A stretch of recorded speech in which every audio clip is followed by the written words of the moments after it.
Okay, so we can start. It's 3 p.m. Thank you very much, everyone, for coming to this first webinar of 2025.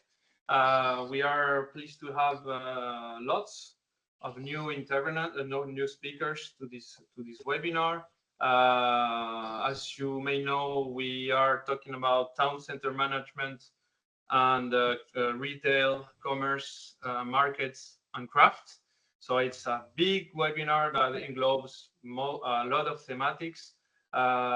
Today we are focusing on visions from outside of Europe as well, but also from inside Europe.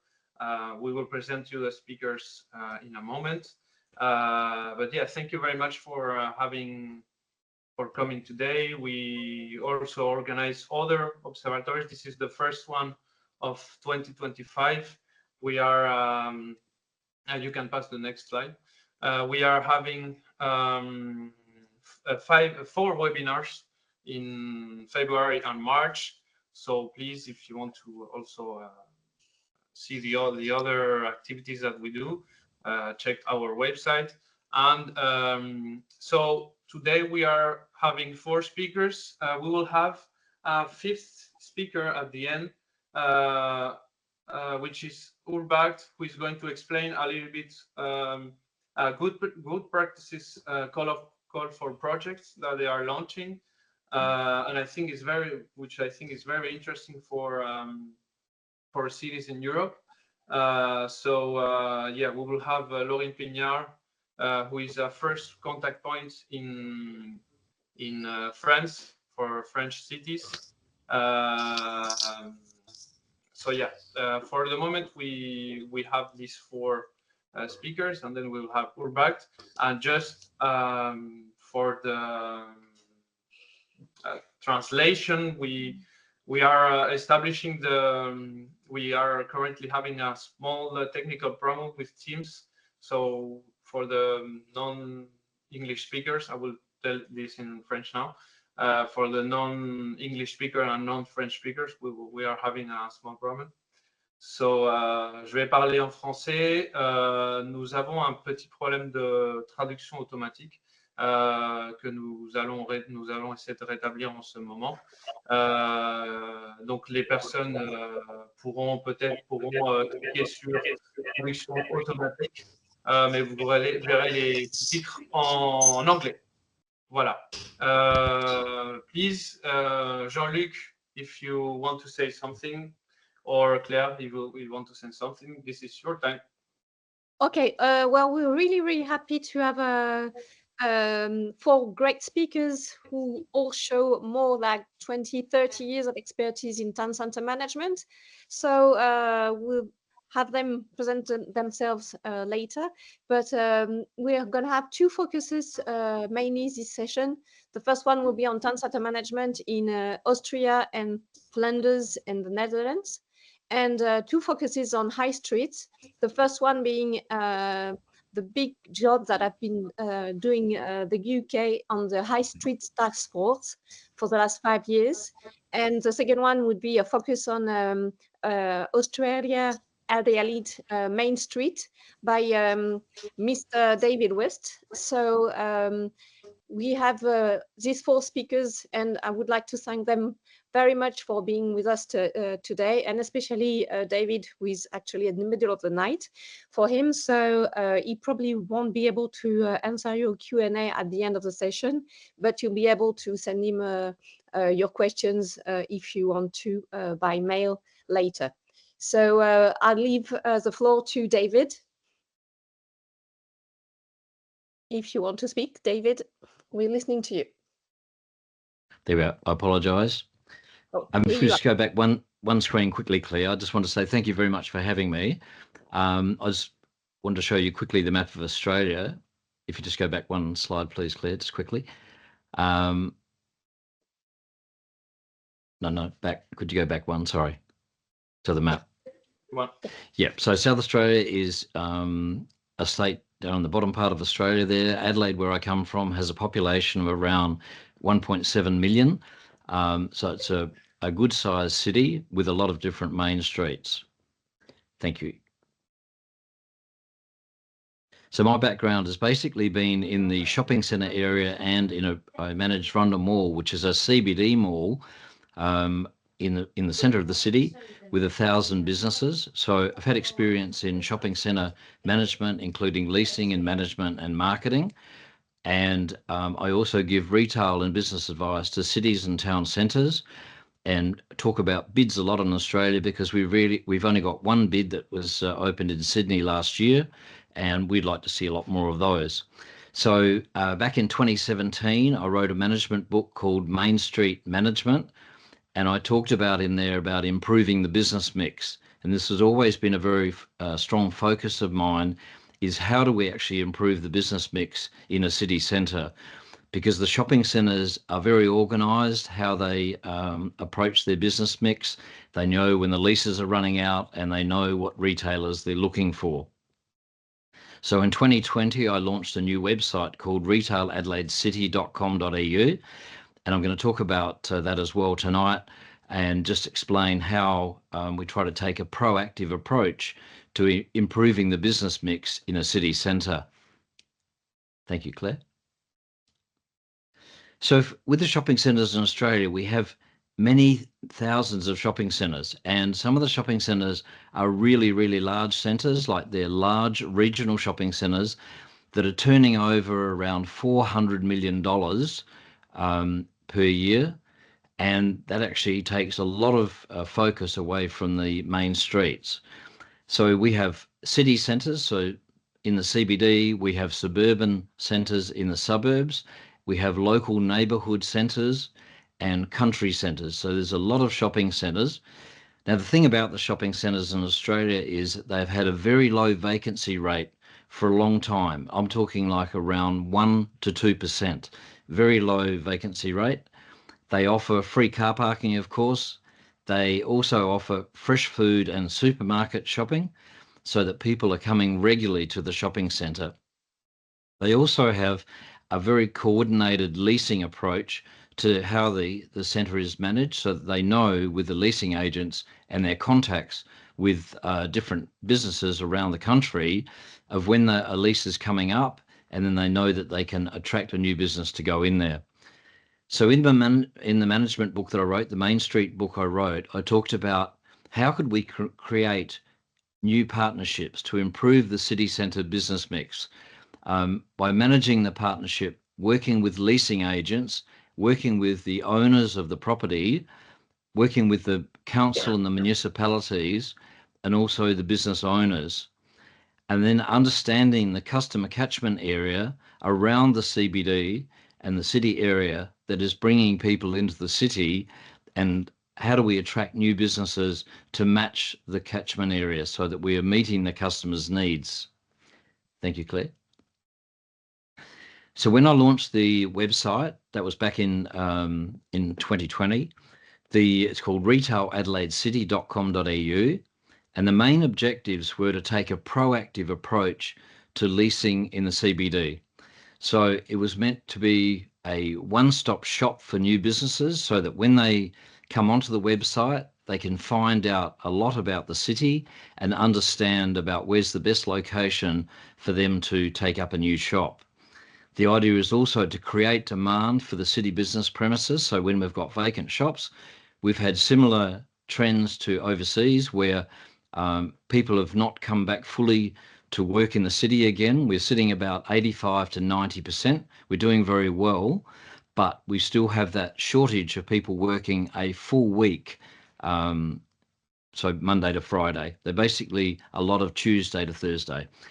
We also showcase unique areas in the city, because in the CBD, of course, in a city area, you've got a lot of different characters. You've got a shopping area, you've got a night district, a historic area, a food-based area, and a restaurant-based area.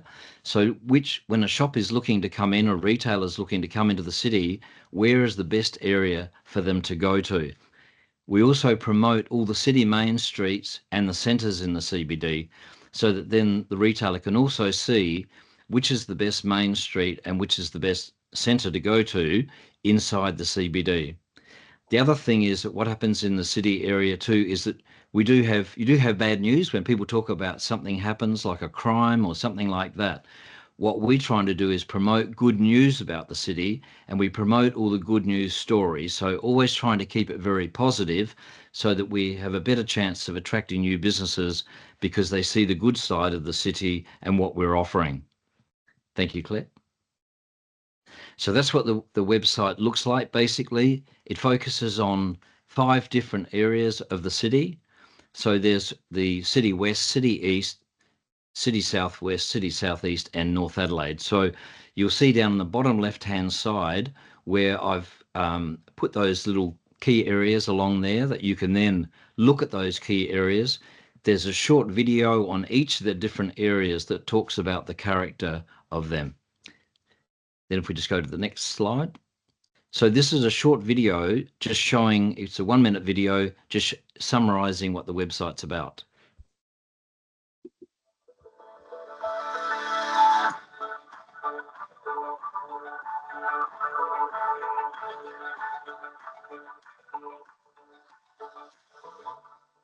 Retail Adelaide City is a new website that takes a unique approach to leasing retail properties in the heart of Adelaide City.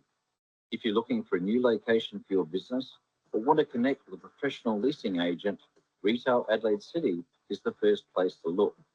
The site is a central resource for starting a business in the city or finding ongoing retail strategies to grow your business. Make Retail Adelaide City your choice for everything retail in Adelaide City.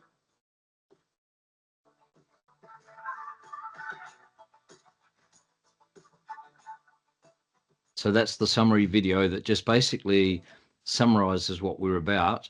And then you can see from those 5 areas that I showed on the map there, the one I'm showing here on the screen at the moment is the City East Quarter. And what we've actually done from the City East Quarter is we've picked the vacant shops that are available now.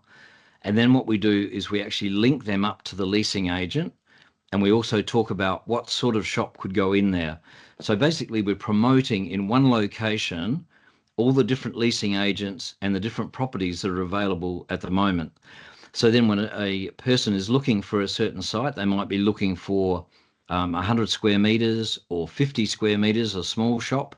They can actually look at the site, find the details out about it, and then they can look up the leasing agent and actually be connected so that they can flow through, and then hopefully we'll lease a business. Thanks, Claire. So the other thing that I do is if you're searching for a property, you're not sure which leasing agents in the city have experience of working in a CBD area. So these leasing agents that I've got on there, they are members of a Retail Adelaide City, and I promote them on the website so that you can go straight to that leasing agent. They can then talk about the properties that they've got available, but also they're experts in city areas. So they don't do suburban areas or country areas. They focus on the city, and that's why I actually promote them like that. And we link them then to the vacant properties that they've got available at the moment. Thank you, Claire.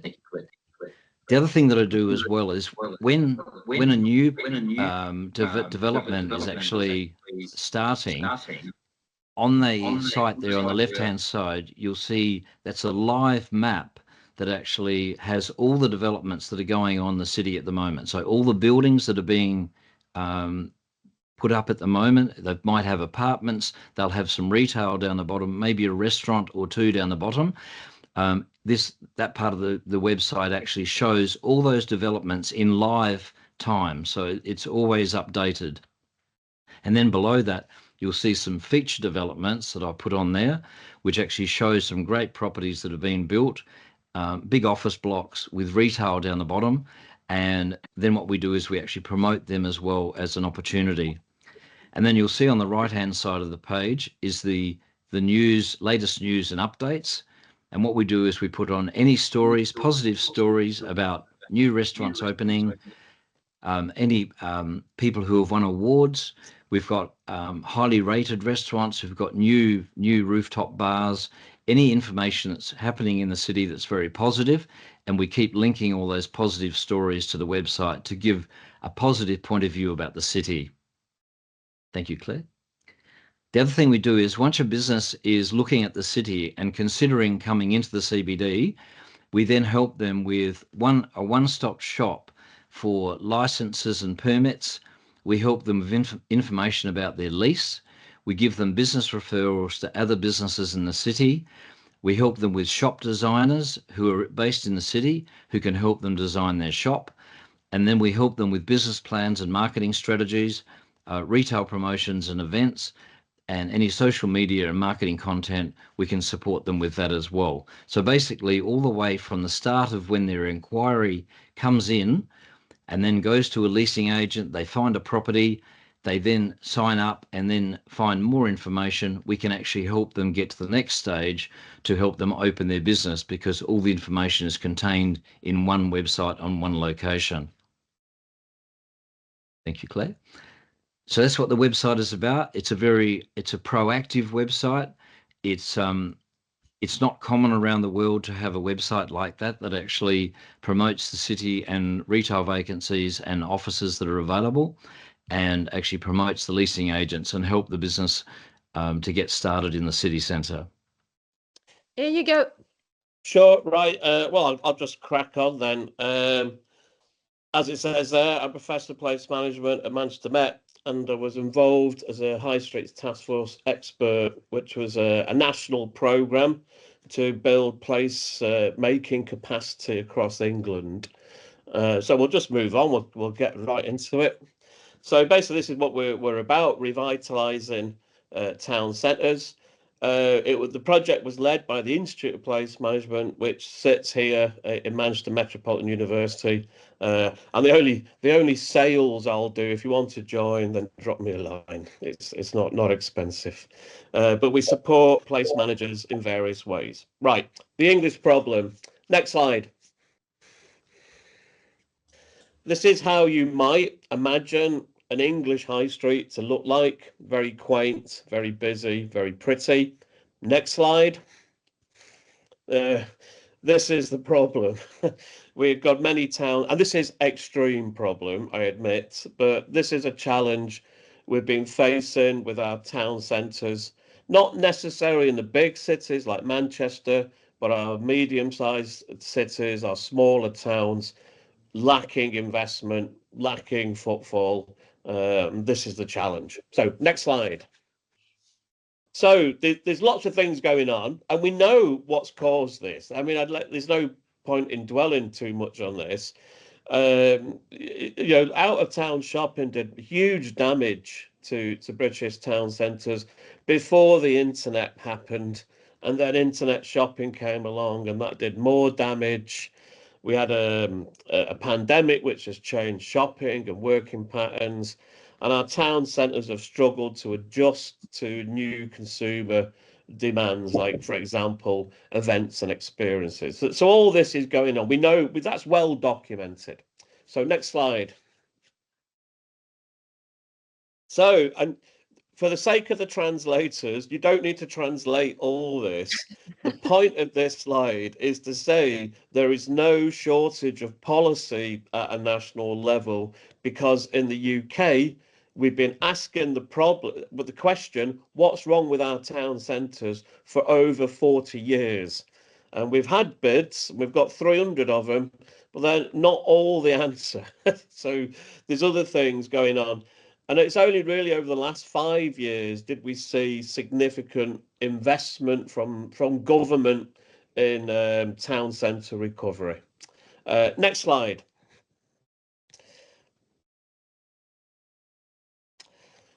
The short message there is this: that we can't rely on activities like retail, or certainly comparison retail, to drive investment and footfall in our town centres. We became much too dependent on it, built way too much retail space.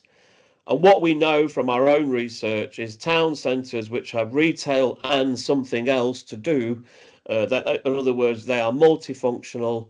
These towns are proven to be much more resilient. Next slide. The challenge is we've got a new government. We know what the challenges are, and we also know what the solutions are. So what's going wrong? Next slide. And these are our national challenges. High streets and town centres are not that important compared to other policy areas like education. Place is not the domain of any single professional group. Place-based working is weak within the UK. We've got lots of professional bodies and industry sectors interested in high streets, but place is not, the outcome of their work. There's no shortage of guidance, but little signposting as to what works well. Next slide. This is the change at the local level, at municipality level. We've got significant gaps in skills and capacity, a lack of partnerships and networks, little attempts to build realistic visions. And I wouldn't think I would say this to a European audience in the 21st century, a lack of evidence-based decision making. So next slide. So the problem is not the policy, but the lack of capacity and skills to affect change and weak policy instruments at the hyperlocal level. Next slide. So this is what the task force was designed to address, to establish support for sustainable placemaking skills. So next slide. And as recognised by the Georgetown University and part of a UN programme, one of the few experiments in national level policy making to target the capacity development of local place management organisations. I think that's what's innovative about this programme. Next slide. This is who was in it, led by the Institute of Place Management, with some professional bodies supporting the technical side of the knowledge, a range of data providers, footfall, place sentiment, and big number crunching, and then some representative bodies on the bottom row there. That was what the task force looked like. Next slide. And this is what we aim to do: coordinate, provide that national coordination, build capacity at municipal level, sustain that after the programme, help places build a shared vision, encourage networks and partnership formation to provide additional capacity, and share lots of information and data. Next slide. This is where we did it. We supported 150 municipalities, over 80 workshops, 2,000 days of expert support, 2,500 hours of local analysis, and we built an online repository with 1,000 free-to-access resources, which now sits in the National Archive. Okay, all this approach was underpinned by work we've been doing here on place management at the Manchester Met, or the Polytechnic before that, for over 30 years. So this is how I responded to the challenge. We're interested in these questions. What drives vitality and viability, footfall patterns, everyday operation, adaptation and change? So we undertook a systematic lit review and identified there are 9,000 academic studies which look at vitality and viability, but a lack of signposting as to what works well. Next slide. So there's all this literature out there, like hundreds of studies on car parking, but actually that's not so important, whereas these other things are. Next slide. So we began to break this up into kind of 4 areas of academic research: marketing, which is really around analysis, decision-making, visioning; placemaking is very much about affecting change; place branding is around two-way communications, not only how you promote the town, but engage with local stakeholders and local people; and governance is really around strategic management, planning and operation. Next slide. So, for example, I don't have time to do all these. I was responsible for the reinvention box. This was around placemaking. In short, I was deployed to help towns activate and animate their town, diversify attractions, and do things to bring in new footfall and spend, but to do so quickly without having to wait for more strategic projects to be delivered. Next slide. So that's the strategic diagnostic. We also built a toolkit for helping decision making. We tested this out with experts. We tested it with 10 local towns for a year. Next slide. Yeah, next slide. Yeah. And what we found, this partnership working revealed there are 237 things you can do to help your town centre. However, that's not very useful. So we tried to build additional guidance. Some of these interventions are kind of will have more impact than others. And importantly, not all of them are within local control, whereas some are.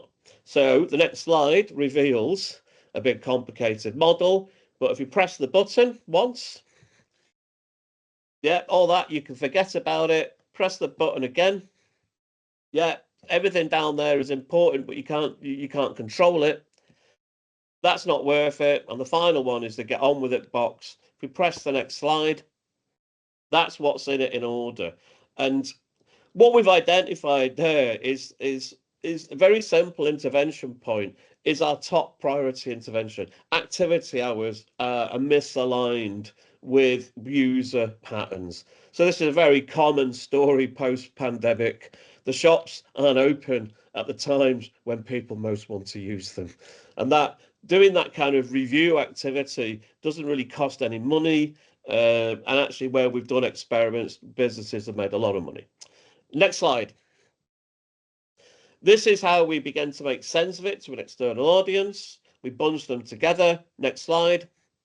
And this is the 5 simple questions. This is how we got from 9,000 studies to 5 questions. What affects the look and feel, the centre? How does it function? What's the offer? How does it need to change? And how is it managed? But from each of these, we can build back base it in a diagnostic and develop a tailored action plan, which is underpinned by academic research and evidence. And this gives us a starting point for these place-specific strategies. Next slide. These are the kind of outcomes we've achieved. I don't have time to go through all of it, but we've really made a difference in this kind of soft skills around regeneration. For example, joint working opportunities, stakeholder engagement, and removing some of these barriers to change at the local level. Next slide. So we've kind of addressed the perception nothing could be done. We've demystified a process, and we've proven effective at mobilizing placemaking capacity, as well as empowering individual stakeholders to make a difference. And we won't lay claim to have transformed every high street, but certainly we've helped a bit. Next one's the last one, maybe. Next slide. Oh yeah, there's more work to be done. We've only touched a handful of centres, really. And most of our centres are small and not well supported, and we don't support out-of-town centres in any way whatsoever. Next slide. So it's great to see David's presentation there. Collaboration is key, but we need because additional capacity needs to be mobilised, and everyone needs to be on the same page to make a difference. And that's all I've got to say. Thank you. Thank you so much. Thank you. So Jan, I think we're gonna start. We're gonna keep with the sharing, if that's okay with you. But we can't hear you. Okay, sorry. Hello, everybody. So I will share or no? Okay. Okay. Can I start? Yeah, please. Okay. Hi, everybody from Belgium, or should I say Flanders? But I will emphasize it later on. My name is Jan Boots. I'm managing director of Cité des Ouest, and I'm the product of an experiment of the Flemish government 25 years ago. But I will tell about it later on. But I found new love, and it was town center management, and it made me possible to have my own company and guide a lot of cities in Belgium, or Flanders, should I say, to have a well town center management and to give them the right support, also to all kind of local authorities. As a center manager, but also as a private company, I was and I am member of several national or international organizations, but international in this case means Holland and Flanders. But that's the first love. Next slide, please. Voila. 26 years ago, I was working at a newspaper company in Belgium, but suddenly people asked me to have to do a new job, and I didn't even know what it was, town center management, because it didn't exist at the time in Flanders. But we all know these kind of images, which are images, perhaps actual images, but also for 25 years ago, there had a lot of companies. Next slide, please. Voila. We saw some things in Belgium occurring as a client, as a customer, but also as a politician. And because of the shape of Flanders, we saw a lot of developments occurring and popping up in the periphery. Because Belgium is not like Adelaide, the companies are pretty small. And what we saw was that there were a lot of developments going on in between of the smaller cities. So they didn't go into the cities because they have all kind of cities of 30,000 inhabitants, 40,000, 20,000. It was much more easy to find a place in between all that kind of little cities. And we have that kind of peripheral developments. And also the urban functions, which are the vibrating, the heart of a city, the schools, the hospitals, they all moved to peripheral zones because they were too old, they were too small in the city centers. And we had at the time a lot of place in the periphery. But that means, of course, that the city center were deteriorating both in a commercial, social way, and even in terms of real estate. So we had a big problem at the time, at the end of the 90s. And that's a card in Belgium. You saw all red is a kind of urban area. And then next slide, please. Suddenly there are all kind of big shops occurring in the middle of nowhere, should I say. It's in the middle of the field. But you have there developments of 50,000, 70,000 square meters because they were able to catch all the clients of the old smaller villages. And that was a problem. And the local authorities were looking at it without a solution. And then suddenly, next slide, please. Voila. So we had a smart minister, and he was the brother of Herman van Rompuy, the former president of the European Council. There was that minister at the time, and it was a very important project. It's called the Mercurius Project in 1997 to boost the inner cities. And what was very important and interesting was that the local authorities were obliged to work together with the real estate, with all kinds of retail associations, to make a vision. How should we shape the inner city? And it was not something that was only a piece of paper. That vision was judged by a jury that the minister had brought together. And that was very important. And when the jury said, "This is a good vision, that gives direction," then they were able to introduce some projects for granting. It is in that way that cities were able to get some funding from the Flemish government to launch projects in the inner cities, but always in two steps. First, the vision, the approval, and then the granting. And all of a sudden, there were some local authorities that came with the idea of town center management. And nobody knew what it was, but they were inspired by projects going on in the Netherlands, in the Anglo-Saxon countries, and Jean-Luc, il faut le dire, also in Wallonia with the AMCV. And that was very important. It gives direction, it gives inspiration also for the Flemish project. Next slide, please. And this is 26 years ago. That's it's me with hair, a long time ago. And nobody knew exactly. I was triggered by, I was living in the city center of Genk. Genk was my town. It was a small town of 65,000 inhabitants. And it was a modern city, but raised on the, how do you say that, the mining industry and the automotive industry with a huge Ford company at the time. So it was not an historical center. It was quite a new center, fueled by some major industries as the mining and the automotive. And suddenly they asked me to do that pilot project. And next slide, please. That is not the right slide. Can you? Okay. We have everything. So suddenly they appointed me as a town center manager because we get the funding from the city center. You may push on the slides because there are more icons. Yeah. Okay. Even more. So what was a town center manager? Nobody knew, and I didn't know it, of course, because I had another background. Was I the black sheep? With all, did I had to go on coffee to all the retailers? Was I able to give the right answer to all the questions?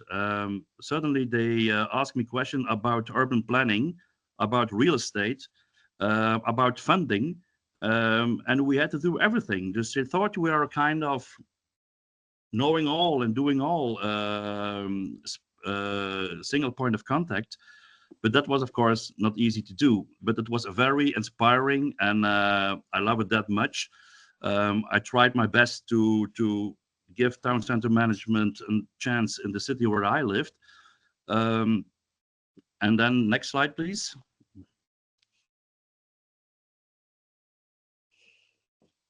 Next slide. Yeah. I'm sorry, I was wondering what should I do now? And then we go, next slide, please. And then, as I told before, there were some inspiring networks in Holland, in Wallonia, also in other countries. And I was member of all of them. And that was very, very important for me because I had to build my own business. I have to build my own experience. And I went to all that kind of organizations. And the platform Binnenstadsmanagement, that's Dutch for town center management, was an informal and more especially an independent network of 45 Dutch cities who are sharing all kinds of challenges and solutions for inner cities. And that gave us a boost for doing the job in the right time. And it was really helpful. And also, as I told you, Jean-Luc is also attending this meeting. Was very important that in Wallonia, in the French-speaking part, and as you know, Belgium is a small country, but it's a pretty complex country, with 2 or even 3 with Brussels, 3 regions, and it's that complex that since yesterday we have a government after 240 days, but at the time in Wallonia there was the AMCV and the TOCEMA, which brought the town center management under attention, and it was very important. It gave information, brochures, and it was really helpful. But we have to be honest with it. It's not that simple in Belgium because it's born in Wallonia. It's meant for the whole of Belgium, and in a political way, it's not always that easy. So to call it a national organization wasn't that easy. And of course, if Wallonia had its own platform, then suddenly Flanders was thinking that they should also have their own platform. And I was able to help the Flemish government with the platform in 2012. And that's a kind of, we organized all kind of seminars, and it brought for the first time in Belgium together the local authorities, the retail and the real estate sector. It was very important, but as a lot of things in Belgium or in Flanders, when it is funded by the government, it might stop when the funding stops. So it's not, how we say that, viable. It should be normally self-supporting, and it was not self-supporting. And then 3 years later, the platform didn't exist anymore. So that's a shame. It should be a self-supporting platform. At the time, I had to, well, no vision without implementation, that's for sure. We're making policies for authorities, but if there is no next step for implementation, there is no use of making visions. But at the time, I was able to have my own company because I was really triggered by the inner city vibe. Next slide, please. And we were able to help on our own several towns and communities in Flanders with the making of marketing plans, with the startup of town center management, but also with the secondment of town center managers to put our own colleagues into several cities in Belgium to give the right support for town center management. But that's of course a commercial initiative, and it worked really well, and luckily it does work today. But it's not the same as an association where you're able to exchange worries or opportunities or chances. So we were still looking at a way to combine and to organize something for. Pardon, tu peux venir? Attends. Pardon? Pardon? Okay. Next slide, please. So there we have again the platform Binnenstads Management, which did exist already in Belgium, in the Netherlands. And now with the support of CityD, as myself as a partner of the platform, we are now enlarging the platform to Flanders. And we have the first 7 Flemish cities being part of the platform. And this year we hope to well, to add some more cities to it. It's very important because the whole challenge and trends and developments for retail doesn't stop at the border. So it's very useful to exchange ideas, to exchange examples across the borders. And today we have that platform and it works pretty well. Next slide, please. And the cities are the members. The cities are determining the program and the agenda, but there are a lot of partners supporting the platform with funding, with knowledge, with all kind of support. A lot of universities, a lot of knowledge institutions, but also a lot of private companies who are all working in a city with urban planning projects, with Christmas lighting, with data validation, all kind of smart city solutions. And these are the partners of the platform, but the agenda is always determined by the cities themselves. That's very important. Next slide, please. And CityD, my company is, of course, is one of the partners, and that is what the platform is doing right now, organizing all kind of knowledge and networking events, all kind of studies. So we do quite some studies.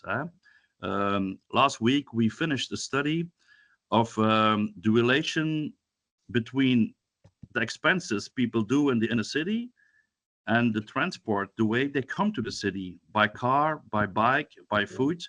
And that combination, that relation is investigated, and it's pretty important to know in which way cities are dependent on which way on the transport mode you came in. So we all have some publications about trends and results and news. We have all kind of workshops, inspiring network events. And each year we have the organization of the most inspiring inner city of Belgium and of Flanders and Netherlands. And that election will be, as always, held in the month of April. Voila, that was a kind of a short introduction. And when the town center are well managed, you have also very satisfied retailers. And voila, that's my part. Thank you very much. Thanks a lot, Jan. Thank you. Roland, would you like to share your presentation? I apologize because there is a delay between the moment I click on the slide and it actually appears. So I think this one's going to be easier. Do you hear me? Clear? We do. Yes, okay. I start. Last Mohican in this presentation round. Mesdames et Messieurs, ladies and gentlemen, a warm welcome from the quite sunny but very cold Austria.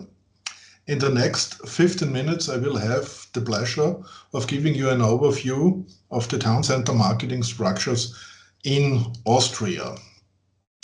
First of all, some few facts about my home country.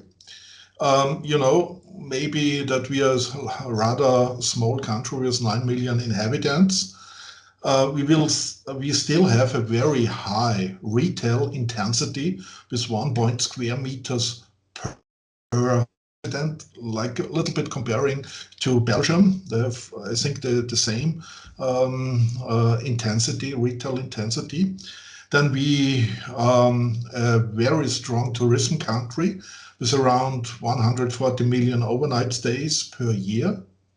And the Austrian consumers also have a lot of money in their pockets for private consumption.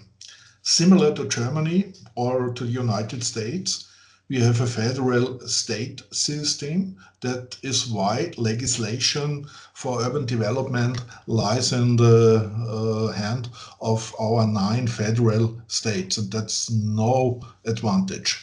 That's a big disadvantage from our point of view.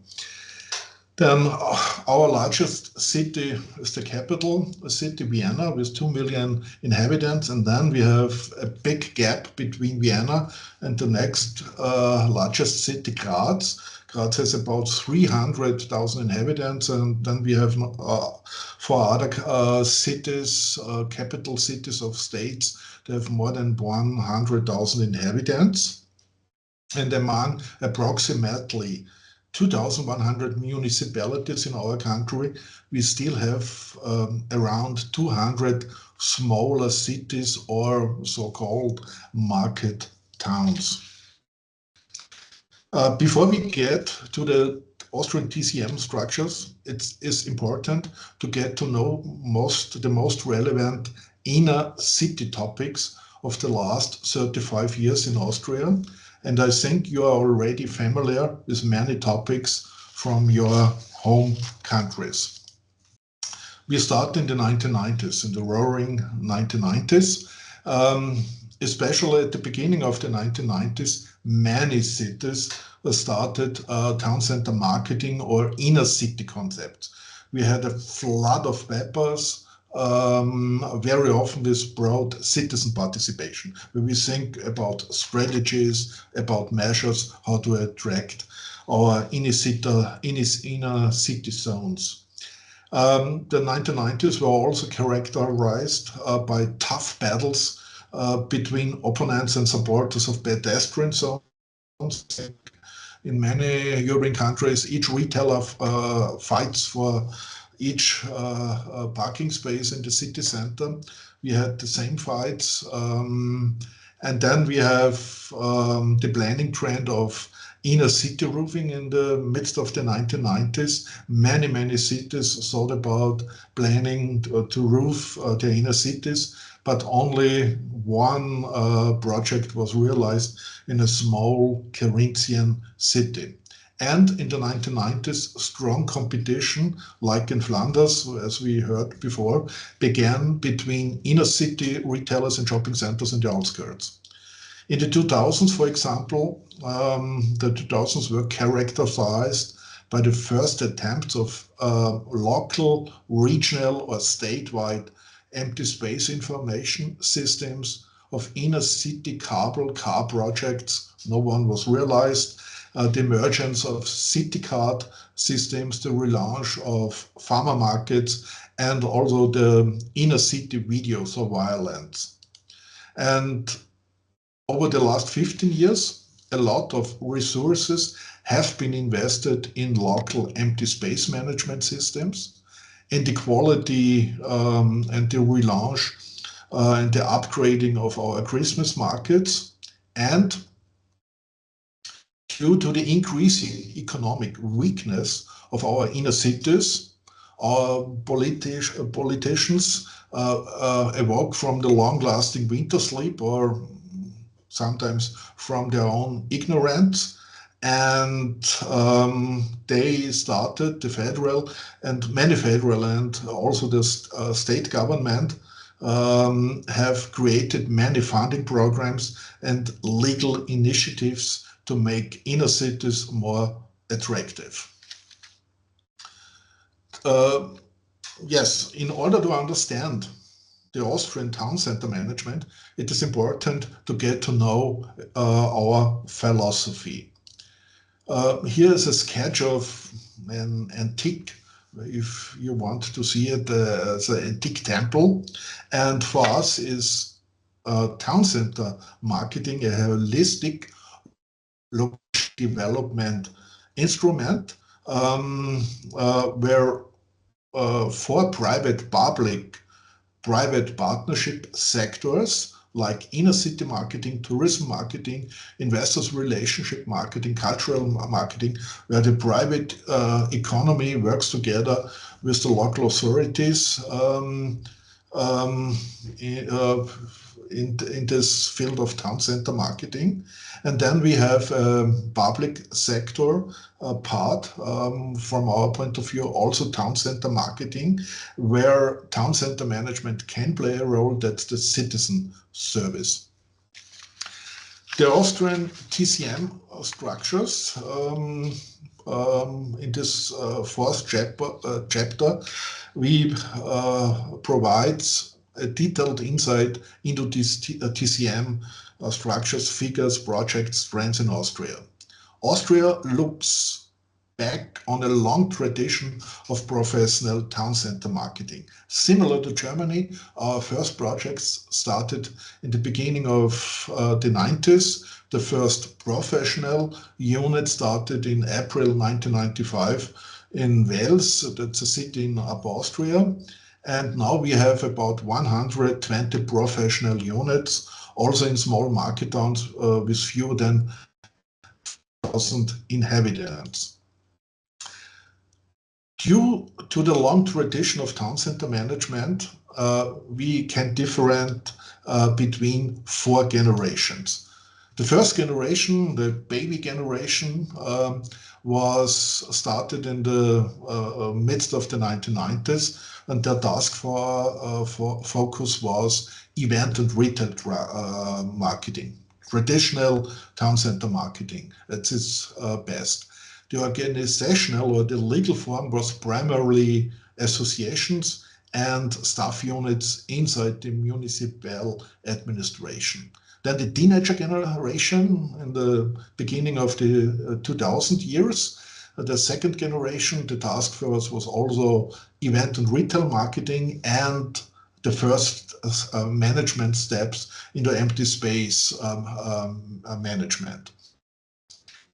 Organizational form was also associations, and the first limited liability companies started. The adult generation in the beginning of the 2010 years, the third generation, this was a holistic town center marketing approach and the active, really very active location marketing to get new businesses for the city center. And the organizational or legal form were the so-called one-stop shop limited liability companies with a clear partnership agreement with local entrepreneurs. And the last one, the veterans or the four-star generation, the fourth generation, they are really business angels for small and medium-sized enterprises and startups. They are very often digitalization coaches, and they took over many municipal services. And they are really all of this fourth generation are organized as limited liability companies. Here you can see among our 120 units, around 60% organized as limited liability companies with the local municipalities as the main shareholders. We have normally more than 50% shares in liability companies. Then emergence of so-called one-stop shop town center managements, as we heard it from my Australian colleague in Athlete, I think so. That means what we understand about what we mean by one-stop TCMs. That's in Austria the integration of previously independent organizations, municipal departments, and institutions into a powerful local town center management unit. That means comprise of town center marketing, investors relationship marketing, tourism marketing, event marketing, and sometimes also cultural marketing in one organizational unit.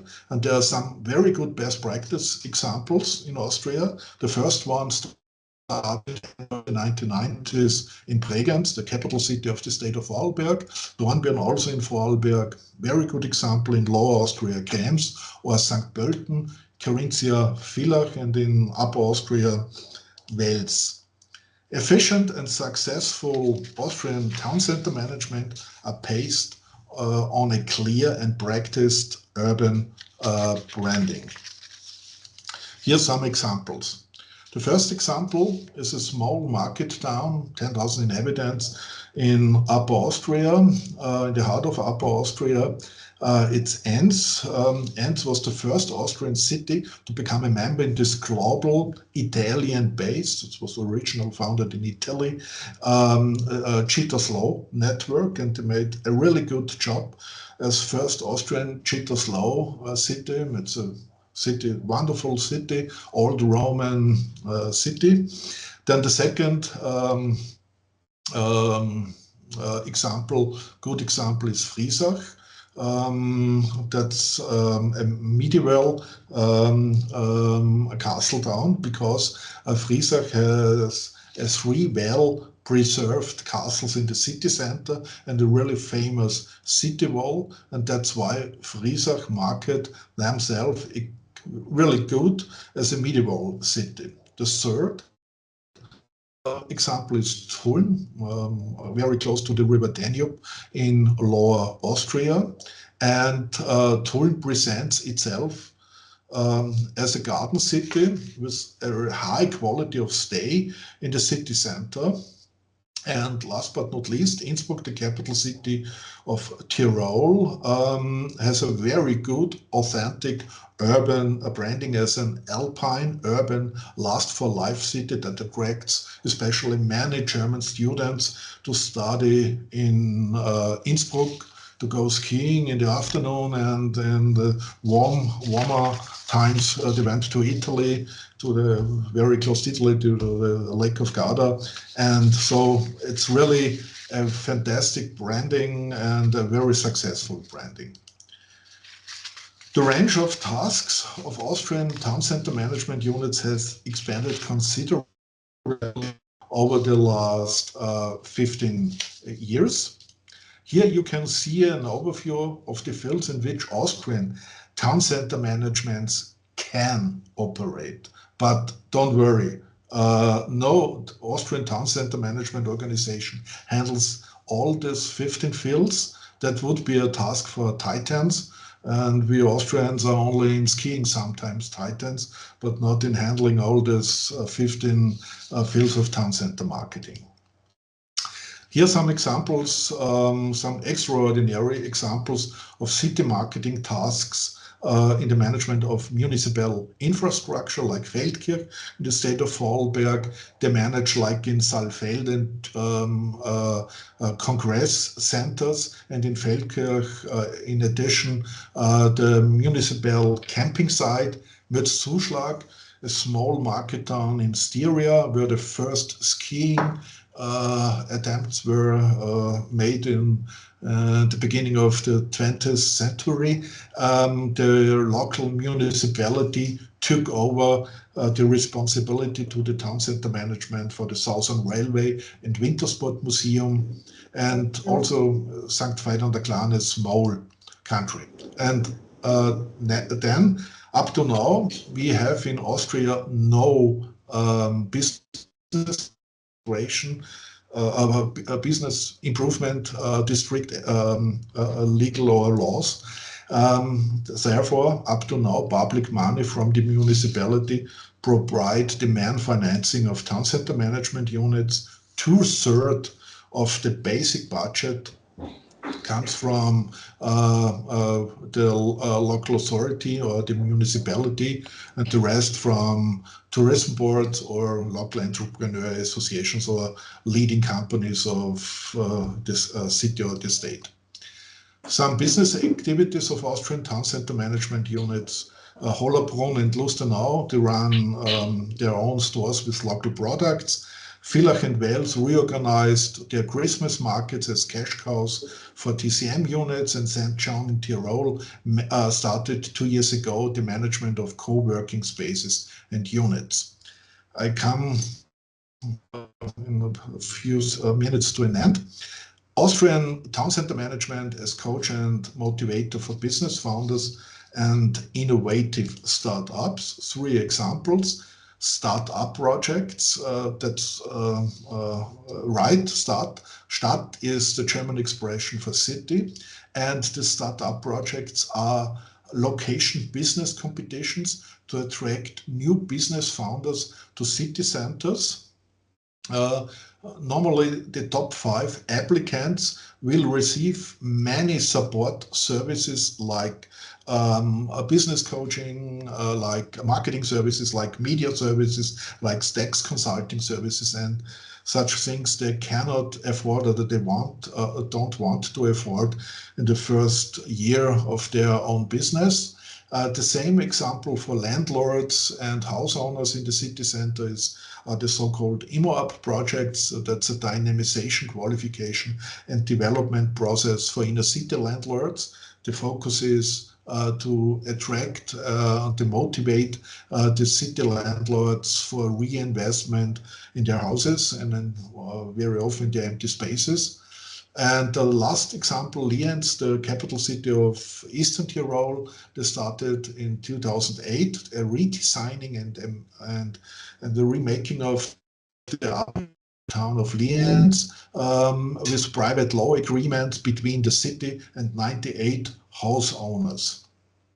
And TCMs are involved in local and regional employer branding processes. Due to the shortage of qualified workers, many town center management organizations started such processes in the recent years. Here's 3 examples. Tirol in Tyrol, they have an annual event on the topic of open factory gates. They have a long night of open factory gates. Kufstein, also a Tyrolean city, the location marketing unit of Kufstein manages regional in their home county, a regional comprehensive employer branding process. And in my hometown in Ried, they started some years ago, the town center management unit, the multi-local and welcome home campaign. And I think I will end with some famous words from the famous Danish architect, Jan Gehl. He said, city centers have to be like a good party. You just want to stop only for a moment and then you stay much longer than planned. Thank you for your attention. Thank you very much.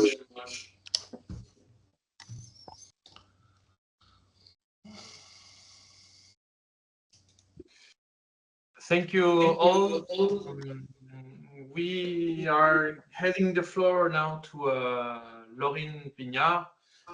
Laurine is the national contact point from Urbat. Maybe some of you may know Urbat, which enhances city cooperation in cities in Europe. She's going to present a little bit a small good practice that is happening in relation to this subject, and then she will explain a little bit the idea of a call for project that the Urbat is launching. So Laurine, I don't know if you are here. Yes, I'm here. Thank you. Hi, can I share my screen? Yes, of course. Can you?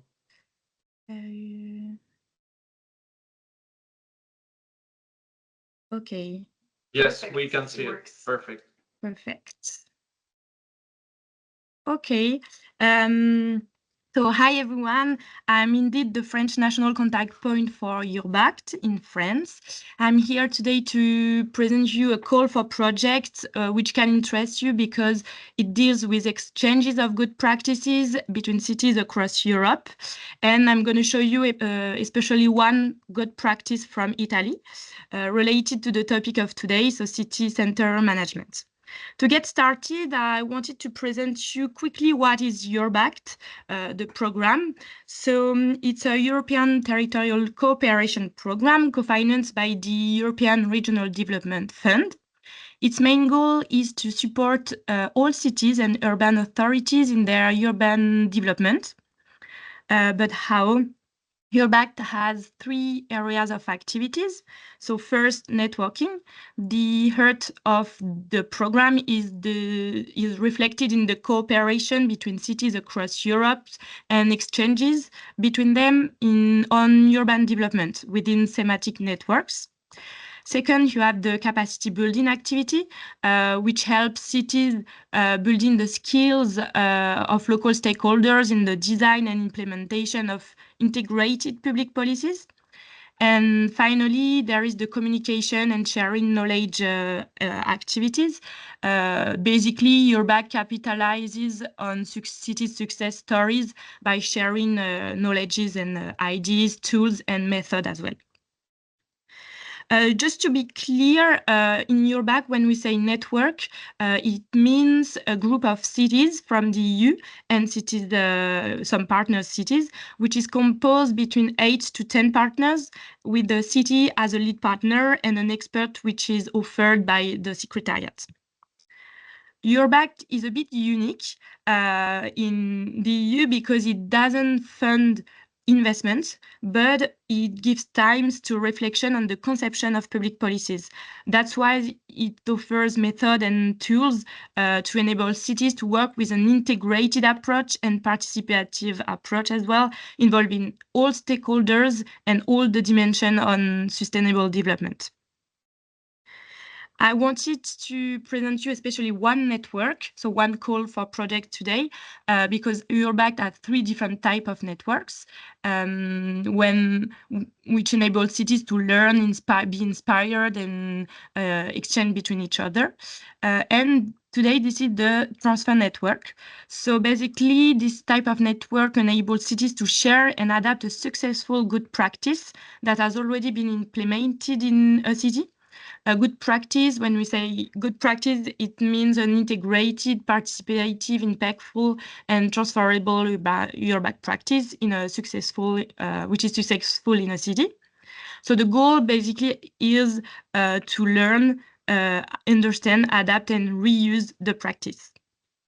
So the call will be open from April to June, and for now there are already 116 good practices that has been labeled, and you can find all these good practices on the website. There is a database online with all the practices related to urban development.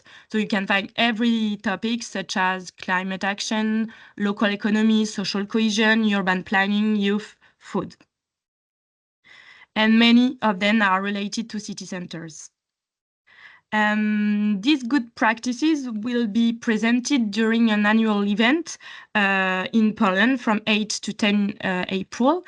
All the cities that have a good practice label will be present, and all the cities and urban practitioners will be able to talk, exchange, and start building partnership with them.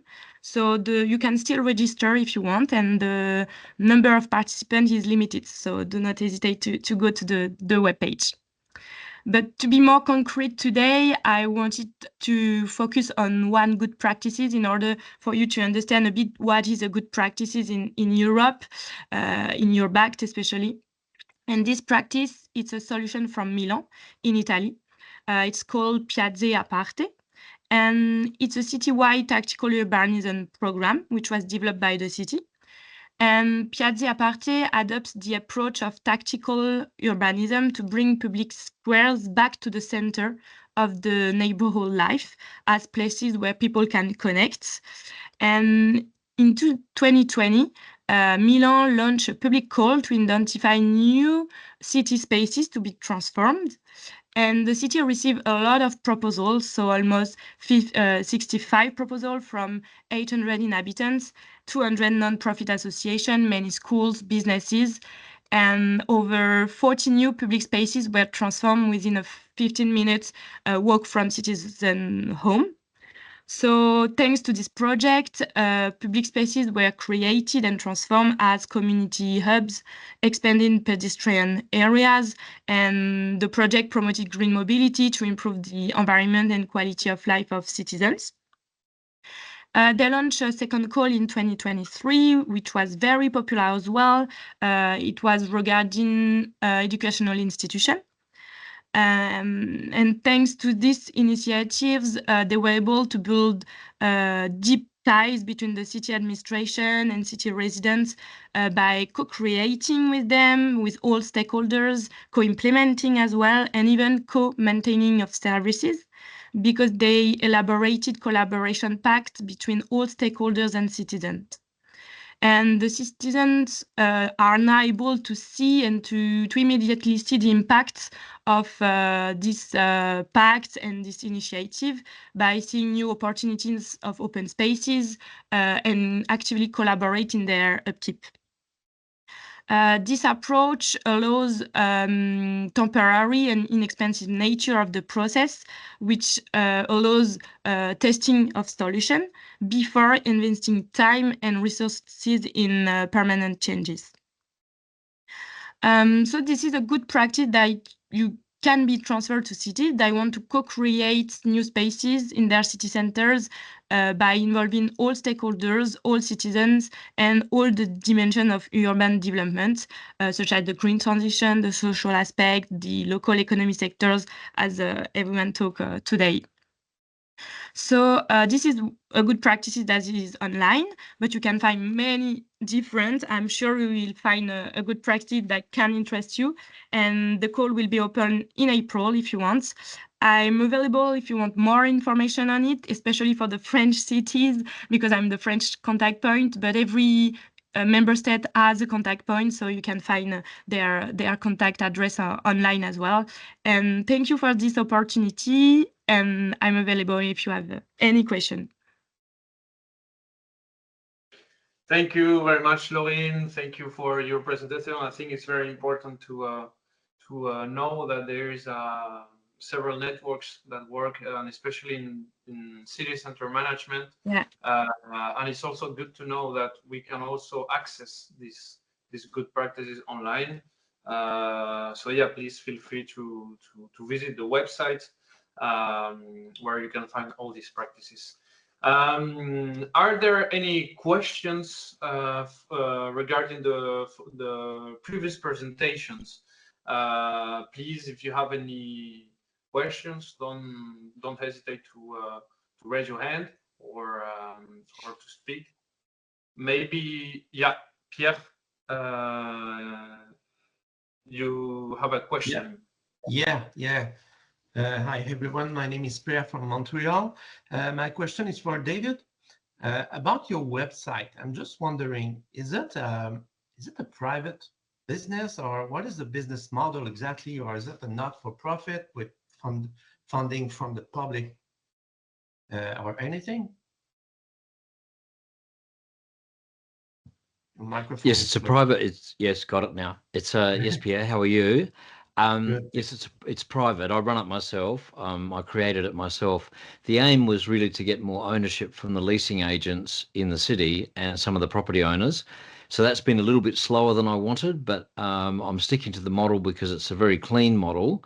And I think some of the smaller municipalities could almost do like a smaller version of it, just promoting some of their main streets without going into as much detail as I have, because I'm doing the whole city centre.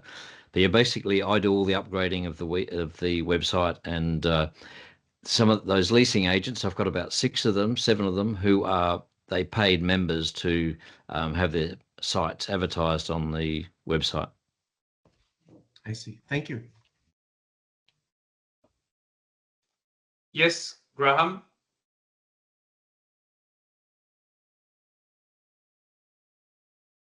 We can't hear you. You need to open your microphone, Graham. Yes, I'm here. Sorry. About how URBACT is continuing. I was involved in an urban program back in the early noughties, very early noughties, in 2000 plus. And I went to an URBACT event in Holland, near The Hague, a few years ago. Well, let's say over 20 years ago. But I was really impressed, and I'm pleased to see you're still tugging along. But how do you feel that you have affected the towns that you've worked with over those 20 years? Is there an improvement? Have you evidence there that you can, because they're all very much piece built put together, aren't they?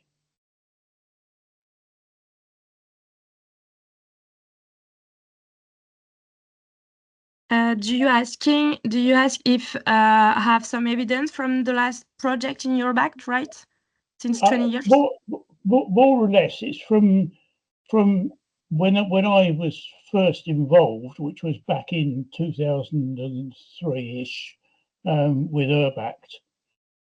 You've been working with a lot of towns, many towns. Have you a composite view of the progress that has been made in towns across Europe? Yeah, indeed, the program was created in 2002, and from that year, they had a lot of different feedback on the urban development. So the community increased a lot, and a lot of networking between cities were made, and that's the big point in your back program, that all this project on urban development connect cities, connect people, create links between each other, because we have our own context, local context in our country, but we can share some good practices like everyone did today. And before now, the Secretariat supports the network with an expert. That was something that was not very clear before, and an expert in the thematic topic. So during the whole journey, cities can really increase their capacity building. They can have events, they can have support in their technical matters and their thematic questions.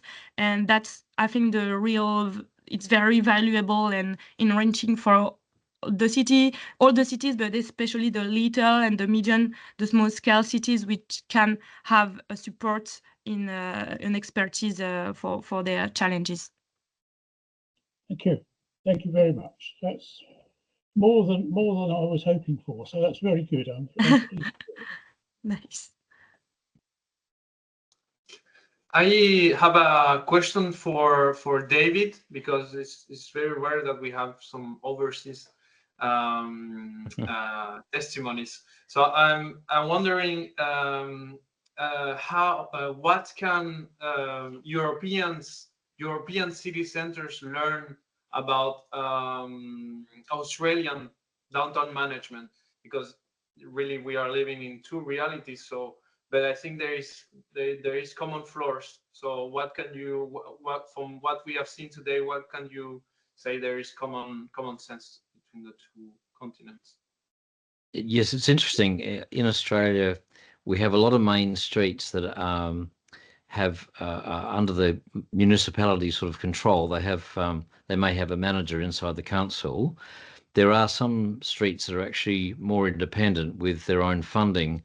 And I think that's the key thing, is trying to make sure that the streets have some funding that's consistent. So similar problems to what you've seen overseas. But one of the things we're pushing, I think, really is the business improvement district model, because it is more inclusive, and trying to get the businesses to be more involved as opposed to being told, by a municipality how an area should run. So we've been pushing that concept. And as I said, back in 2023, the first bid started in Sydney waterfront, in the Sydney Harbour waterfront. And at the moment, they're trialling 20 different pilot projects across New South Wales. So, but in South Australia, we've been pushing the concept. I've been pushing the concept for about 20 years, since I saw Philadelphia back in sort of 1995. So I back just before 2000. So I've been very keen on the project. But yes, we have a variety of funded and unfunded. Very similar, but I try to influence so that there's more town centre management over here. All right, thank you very much for this answer. We are arriving towards the end of the webinar, so Monsieur le maire, Monsieur Christian Beraud, si vous voulez dire quelques mots pour finir en français ou en anglais, vous avez la parole.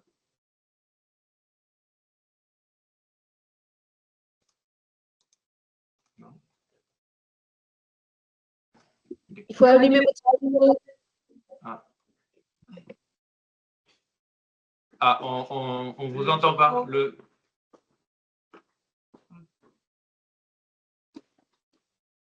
Là, c'est bon, je crois. Oui, c'est bon. Oui. I would like to congratulate the speaker for the quality of their intervention. This observatory allows to share and exchange our experience on best practices in the management of city centers. During this webinar, we saw method, organization and project management, action taken for public space, shop, housing and mobilities. We saw also impact assessment. For many years, the around of the cities have been privileged to the detriment of city centers, which have slowly become impoverished instead of their shops and inhabitants. Fortunately, for some time now, the public authorities have begun to become aware in this situation and are launching national or even regional programs to help cities while leaving them to make a planning decision. I remember the expression of a speaker, no vision without implementation. Thank you for us. Thank you very much, Mr. Mayor. Okay, thank you, everyone. We are arriving towards the end. Thank you a lot to all the speakers for getting here. Thank you for your time. Thank you for sharing. Sorry, Jan, you have a question? Yeah, just wondering whether the presentations will be shared. We can share the presentations, of course. Yeah, Okay. if there is Thank you. if you want the presentation, we can share them. Yeah. So yeah, thank you all for attending this first webinar. We are organizing another webinar this week. On Thursday, we'll be on mobility, and then we will have 2 other webinars in March. So please go check the programs in our website, which is citycenters.eu. And also, we are also happy to announce that we are organizing the 3rd European Forum on City Centers, which will be held here in Paris on November 6th. So, of course, you are all invited. We will share, of course, all the good practices that were shared towards the 2024 and 2025 in the European Observatory. So you will be all invited to the event. We will have the day after, we will have some field visits. So please go to our website if you want to find more information. And thank you also to Jean-Luc and Claire for organizing this webinar. Thank you, Jean-Luc, Christian Beraud, for your words as well. And thank you all for coming. Et toute l'équipe de Centre-Ville. Thank you. You're welcome. Thank you. You're welcome. Thank you. See you later. Bye-bye. Bye-bye. Bye. Bye.